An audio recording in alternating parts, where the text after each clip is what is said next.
अभी तक तो चलो मुसलमानों के खिलाफ बोलना या सिखों के खिलाफ बोलना एक रिवाज बना रखा था लोगों ने।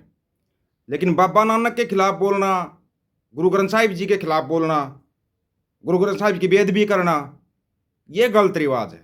और इसका है ना, आज आपको ना सबूतों के साथ बताएंगे। सबूतों के साथ। क्या बोल रहा था बे? अपने आप को बोलता है मैं पवन दास, रामपाल महाराज का चेला। क्या बोलता है कि रामपाल महाराज ने शिक्षा दी थी बाबा नानक को। रामपाल महाराज ने शिक्षा दी थी बाबा नानक को। मतलब कि झूठ बोलने की एक हद होती है। ये नकली पब्लिसिटी लेने के चक्कर में ना कुछ लोग, नकली पब्लिसिटी लेने के चक्कर में कुछ लोग ये भूल जाते हैं कि तुम कर क्या रहे हो। फिर उसके बाद वीडियो बनाया था भाई तिंद्रपाल सिंह ने कि भाई जो अपना टिंडर टीवी चलाते हैं उन्होंने वीडियो बनाया कि इसके ऊपर एफआईआर दर्ज हो गई है। नहीं भाई, उसके ऊपर कोई एफआईआर दर्ज नहीं हुई है, अभी तक कोई एफआईआर दर्ज नहीं हुई है। लेकिन अब तेरे खिलाफ एक्शन होगा। अब एक्शन होगा। क्यों होगा? पूरी बात को सुनना और थोड़ा ध्यान से सुनना।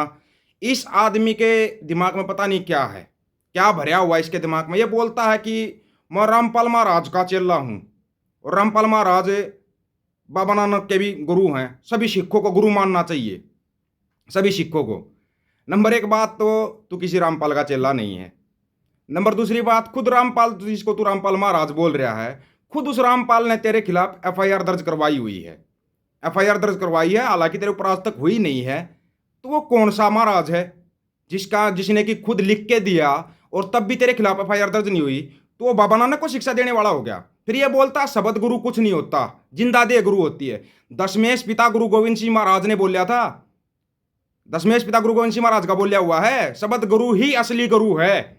और ये फिर ही बोलता है कि भाई वाहे गुरु तो एक एक अक्षर हो गया, वाहे गुरु एक अक्षर हो गया। फिर राम को दो अक्षर कैसे बोलते हो? राम को दो अक्षर कैसे बोलते हो कि राम दो अक्षर हो गए? दो अक्षर ये प्यार के अक्षर हैं, ये भगवान के अक्षर हैं, सब कुछ है। फिर वाहे गुरु, वाहे गुरु को एक अक्षर कैसे बोल दिया? सोचने वाली बात है। अब सुनो श्रीमान, पहले तो तेरा डाटा देता हूं। डाटा जो तेरे खिलाफ एफआईआर दर्ज कराई थी, सुनना भाई, थोड़ा ध्यान से सुनना और इसका फिर आप लोग खुद फैसला करना।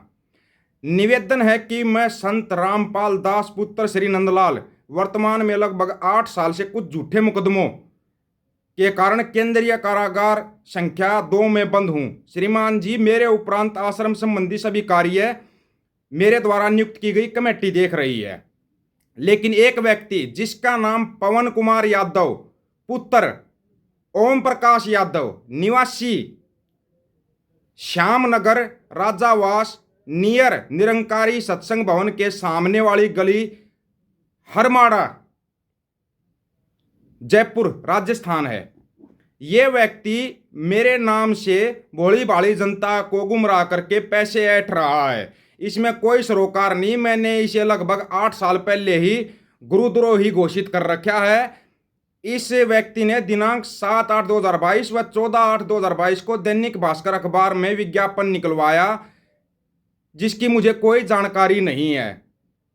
इसने मेरे नाम व फोटो का इस्तेमाल करके लोगों से पैसा लूटा और तेरे ऊपर भाई 13 करोड़ रुपए गबन करने का आरोप है। श्रीमान, तू कौन से रामपाल का चेला है ये तो पता नहीं, तेरा खुद रामपाल कर रहा।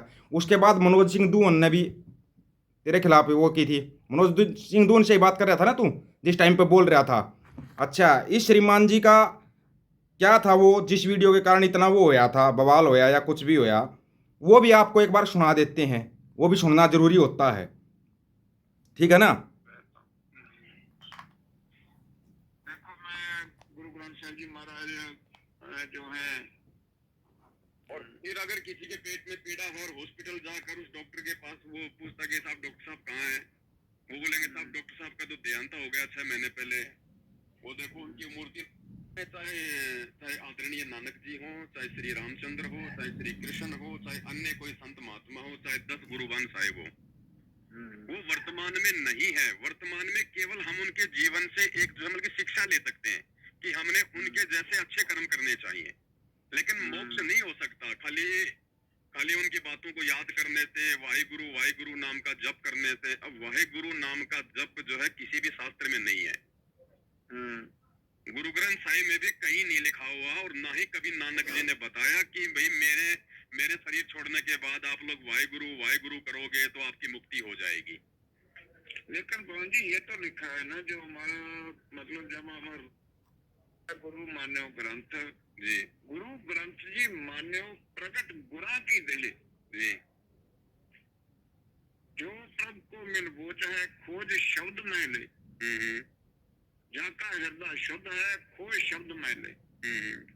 लेकिन ये मनोज भाई की और इनकी रिकॉर्डिंग है जो कि इसके चैनल के ऊपर पड़ी हुई ना, तो हम ये बताएंगे इसका चैनल कौन सा है, क्योंकि लोग फिर जाकर उसको देखेंगे। कोई देखने की ज़रूरत नहीं है। श्रीमान पवन कुमार, अभी जवाब सुन लेना ध्यान से थोड़ा सा।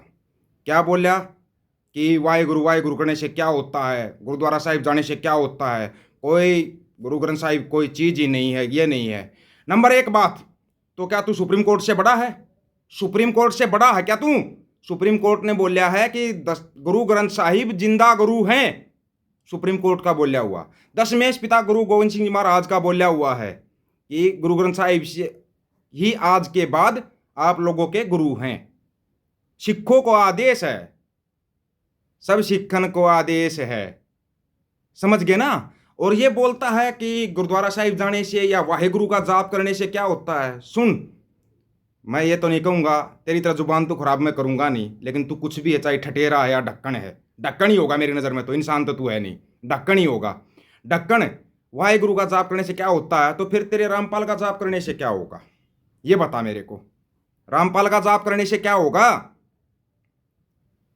नहीं तो ना फिर ये बता दूंगा, क्रोथे वाला केस तेरे रामपाल का ही है ना, जिसको तू रामपाल महाराज बोल रहा है, वो क्रोथे वाला केस तेरे रामपाल महाराज का है ना। क्या किया था इसने क्रोथा में?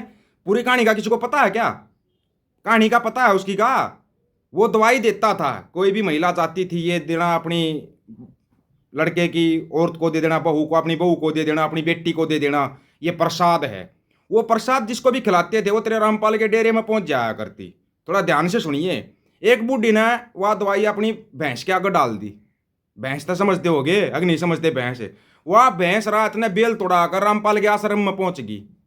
जब तेरे रामपाल का भेद खुलिया था, यो कौन सा प्रसाद देव है, कौन सा प्रसाद देव है? भले ही रामपाल ने तेरे खिलाफ एफआईआर दर्ज कराई है, तू किस मामले में बोल रहा है कि रामपाल सिखों के गुरु महाराज हैं? कैसे है बे? ढोंगी और पाखंडी कभी सिखों का गुरु हो ही नहीं सकता। जितने भी तेरे ढोंगी पाखंडी हैं, राम रहीम को बार बार बेल मिल जाती है, एक बलात्कारी हत्यारे को बार बार बेल पे बेल मिल जाती है, लेकिन बंदी सिंह को कभी बेल नहीं मिलती। असली तो वो है, फिर ये तो नकली ढोंगी पाखंडियों को मिलती है, जो असली योद्धे होते हैं ना उनको नहीं मिलती। और हाँ, दोबारा फिर याद दिला रहा हूँ गुरु ग्रंथ साहिब जी या बाबा नानक के बारे में। तूने जैसे शब्द यूज किया ना, एक नानक है, नानक जी बोला तूने, नानक जी नहीं, बाबा, बाबा बोल, बाबा नानक है वो, और वो पूरी दुनिया के बाबा हैं, पूरी दुनिया के गुरु हैं, सिर्फ सिखों के गुरु नहीं है। आइंदा ना तू ऐसा कोई वीडियो मत बनाना, अभी तक तो तेरे खिलाफ एफआईआर दर्ज नहीं हुई है। तो एसजीपीसी से और सभी सिखों से एक अपील है, या राजस्थान का कोई भाई वीडियो को सुन रहा हो, इसके खिलाफ एफआईआर दर्ज कराओ, और ठोक के कराओ, ठोक के। इसके फोटो वगैरह सब कुछ डाल देंगे। ये जो दुष्प्रचार कर रहा है ना कि सिखों के गुरु हैं रामपाल महाराज, भाई तेरा होगा, तू बना ले। जिंदा दे कोई गुरु होती नहीं, जिंदा दे कोई गुरु ही नहीं है। दशमेश पिता गुरु गोविंद सिंह महाराज का आदेश है। इसके बारे में आप लोगों को क्या राय है भाई? राय रखना, अगले पार्ट में फिर बताते हैं, बाकी के राज अगले पार्ट में खोल लेंगे। सभी साथियों को राम राम, नमस्कार, आदाब, सत श्री अकाल। वीडियो को ज़्यादा से ज़्यादा शेयर, चैनल को सब्सक्राइब और बेल आइकन को जरूर दबाना दोस्तों। ऑफिशियल दीपक फौजी यूट्यूब चैनल, बात हक और सच की करेंगे, हक सच की बात हम करेंगे। वीडियो को शेयर करने की जिम्मेवारी आप लोगों की है। गज के आखो, वाहेगुरु जी का खालसा, वाहेगुरु जी की फतेह।